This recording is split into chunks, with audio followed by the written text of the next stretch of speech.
not hasn't anymore. been picked up much. Oh, sorry. It wasn't before, but now it is. Think about it. Almond. It's almost like Angela and Balmond, but this time speedier. And Yeah. you not only amplify one hero, you amplify so much.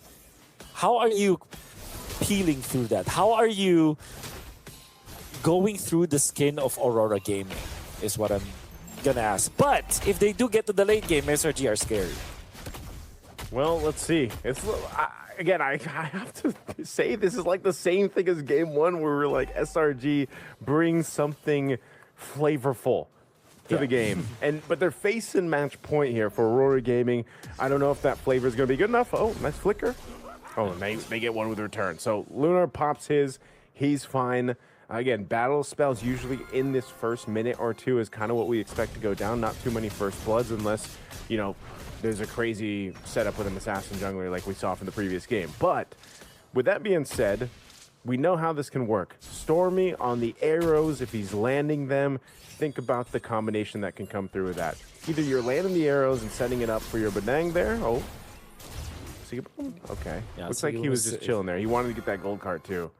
Yeah. I think he'll grab that. But okay, going back to that, the arrows that you have to follow through on it, the only thing I don't like about this Selena, because we even saw this happen to the Maestro Moreno yesterday, where it's like, yes, you can land these arrows, but if you're not, eventually in a certain part of the game, it's going to fall off here. Rose up, burns the flicker too. He'll be able to go back, heal back up, but this turtle's coming up. So I think that's one of the main things, is making sure that that damage profile from your magic damage doesn't fall off. But hell, if you get all full stacks, you're good. Yeah. That's what you're trying to look for right now. Fast speed of clearing coming up from Aurora Gaming is really good here in the middle.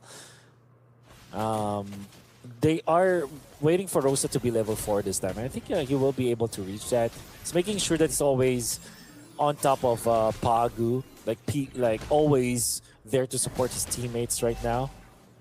Gonna be able to get the Holy Baptism available, up and ready. Turtle not gonna be started by anyone yet. Cram will actually lose one or a few minions up top because of them staying in here. They're waiting for Uni to be available. Go for it. They're gonna go for it. There's the stun, there's the knock up. The arrow will not land. Aurora Gaming are still taking the objective, and they will. Look at the initiation coming up from them, but no follow-up. Has to figure out. Humes doesn't have the ultimate. Cram now lifts up one. They do follow it up with a stun. They do have the chain, and Pagu goes down. By the way, Selena and Edith, this is a classic combo from a long time ago.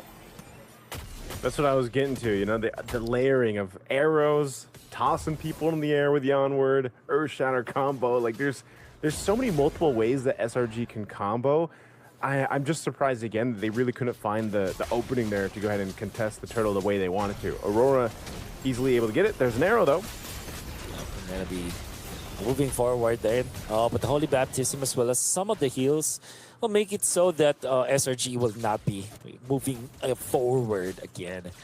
It's an even game for now, with one kill going in favor of SRG, but the turtle into Aurora Gaming. Cram is low. Knock-up is there. TNZ wants to chase. They do have the Rafaela soon. They can speed up this Baman. And that's what they're doing. Flicker in, coming out from Lunar. Cram is going to be safe. A flicker for a flicker. Cram will actually lose some of the minions again up top. He's not farming well, this Edith. Whereas for Aurora Gaming, they're taking this top lane turret. Just want to take a moment to appreciate this new Ballman skin, by the way. This is part of the new Titan lineup. One of the first times that I've been seeing it. I know it just came out recently, so it's good to see. Ballman's there. Nice flicker burn. There's an arrow. Oh, they go away, and they do have the stun to Yumes. They have so much firepower. 4 people just to invade. And they don't care. They can group up as 4. This is the way that they are going to protect this Claude. Take away the attention from SRG so that it will be a pure 1v1 in the bottom lane where Sigiboom can outplay his opponent. They're going to be very happy about this kind of laning configuration for Aurora Gaming, because now you're getting so much mileage out of the Rafaela as well as the Balmond. The early game is the meta game right now, Naisu, and it feels like the top teams are showing us why that is the case. And right now, they're just going to trade objective for a buff. It's going to be another turtle. Second one going to the hands of Aurora Gaming. Uni was able to go ahead and take the purple, but you can see a play potentially looking to unfold here. They might pay attention now to this gold lane now that they're going to rotate down here. with that speed, Conceal is going to be used. I want to answer this. This might just be a disengage, just because both teams see each other and they're like, nope, we're good. We don't want to overcommit just yet. Aurora Gaming did this in the last one. In game one, they kept it relatively even across the board until all of a sudden they flipped the switch and then they just took things under control. I feel like that's where things are going, even for game two right now. For Selangor Red Giants, this is again why we were wondering, you know, how do you utilize this kind of lineup that you brought to the table? You're playing around arrows and walls right now, essentially.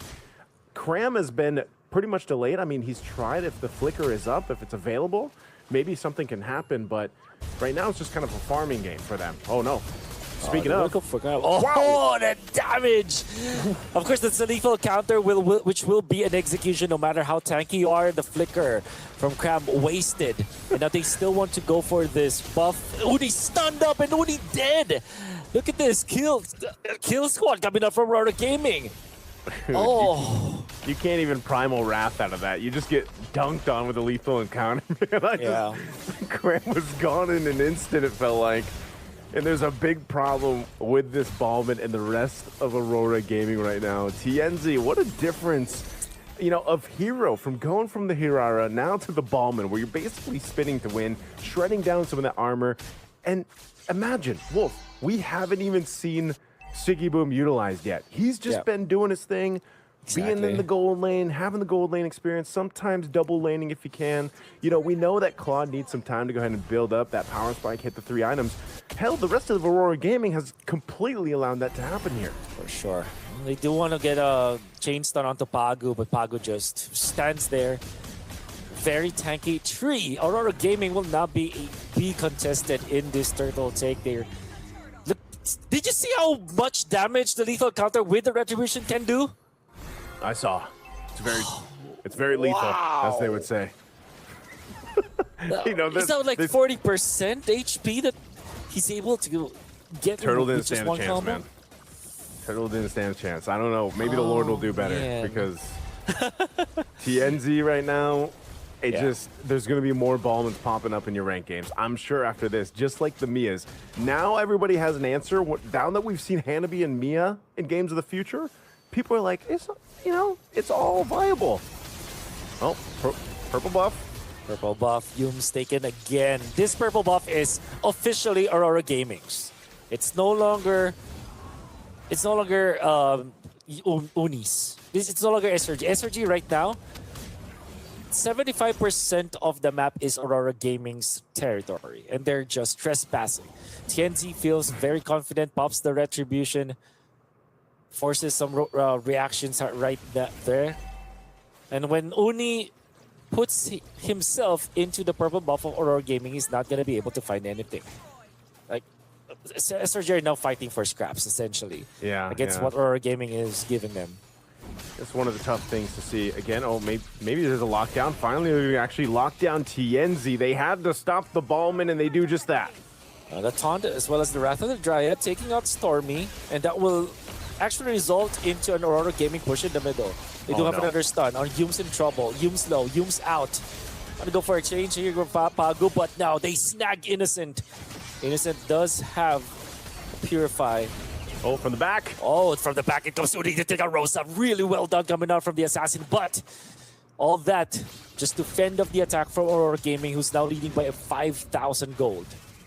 They got 5,000 gold up. Lord's going to be up here shortly. They are going to take this. Rosa will be up in 10. But here's, I guess, the caveat for SRG and everybody looking to see this go another game. At least you go ahead. Uni gets a couple kills, right? Starts to go ahead. I believe he has a Sky Piercer. If we could take a look. Yeah, he does. He's got one. Oh, they want to force this fight anyway. They want to force this fight. Indeed, Lunar down. Damage from Innocent is enough. Cram is the sacrifice. But if that means that your gold laner will be able to take one and your jungler onto the orange side or the other side of the map, I think that's going to be worth it for Cram. But they do need a lot more like this. Yeah, like I said, it was a little caveat. It was a little opening that SRG is going for. Now Innocent is starting to get locked in. He's got his Trinity. You know, Uni's a bit more of a threat. The difficult part is, again, looking for that either swing from the back, that opening that we've seen from Uni now a couple times, And honestly, the biggest person to do that is, if it's not an Arrow, it's got to be Yooms here on the Badang. And that's why I was saying, this is a hero he loves to play. They got to make it happen here. Yeah, the stun connects out to the backline. Rosa is low, but that is Rafaela to be able to heal up. As long as there's no elimination from SRG, no quick takedown of a hero, Aurora Gaming will be able to heal up. It's 10 minutes now. And for the longest time, SRG are just struggling. They're looking for the farm, and they're sharing some resources here in the middle. They are famished here, SRG. But if they hang on for a few more minutes, maybe there will be a time where the natural gold gained by their heroes through the defenses, as well as the ambient gold that you get, maybe that's going to be enough for them to get the items that they need to team fight against Aurora Gaming. It's all going to be a matter of, can they get to that point? Let's see. It's Aurora Gaming pushing down here in the bottom lane. They do get it. And they're taking away some green camps from SRG. Yep. It looks like they were happy with that, like, go grab some tier 2 turrets. They didn't necessarily have the Lord lined up probably the way that they wanted to, just with the way the SRG kind of fought with them, but that's fine. I think Aurora Gaming, again, maintaining a bit of a lead, getting two tier 2 turrets are fine.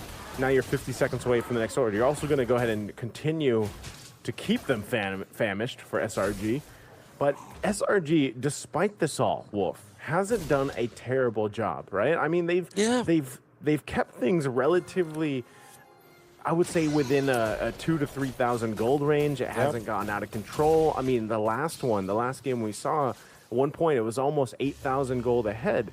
And that starts to be in the territory of, okay, this is really difficult for us to turn this fight around. Whereas now, as long as Innocent is protected and Uni is able to weave into these fights, you can actually still win a team fight with this composition that SRG has. That's one of the main things. And now a Wind of Nature is available here for Innocent. So that is going to be crucial to go ahead and deal when Siggy Boom comes in with that blazing duet here, of course. So this is an opportunity now for SRG to make something happen. Yeah, I get what you mean. It's like, they're within arm's reach at least. It's a long arm, but at the same time, there is a way for them. It's not impossible. It doesn't look impossible for them to get there. But then comes the zone out coming up from Aurora Gaming. Gonna be very tricky now. They do go for the conceal this time, but there is not much initiation yet. Uni comes into the fight. Already pops one iframe. Pagu is low, but it will be enough to zone out SRG to the point where they will get the Lord. There will be one kill. Dump it from Cap. Damage from Prime. It's not gonna be enough as they get dunked on. In comes the blazing duet. Yums is compromised. Yums is down. So is Stormy, and so is Innocent. The triple. 4. Siggy Boom has been quietly farming, now activated, now showing what Uni. he is worth. I don't know what Uni wanted to do, and it looks like Uni's going to go down too. He tries, he does dodge the lethal encounter, but he goes down anyway. Wolf, this might be it. This might be it. This is how they fall. SRG with the triple coming up from Siggy Boom. The placement coming up from Aurora. The early game lineup. The Balmond with the Rafaela. They will take the 3rd place match.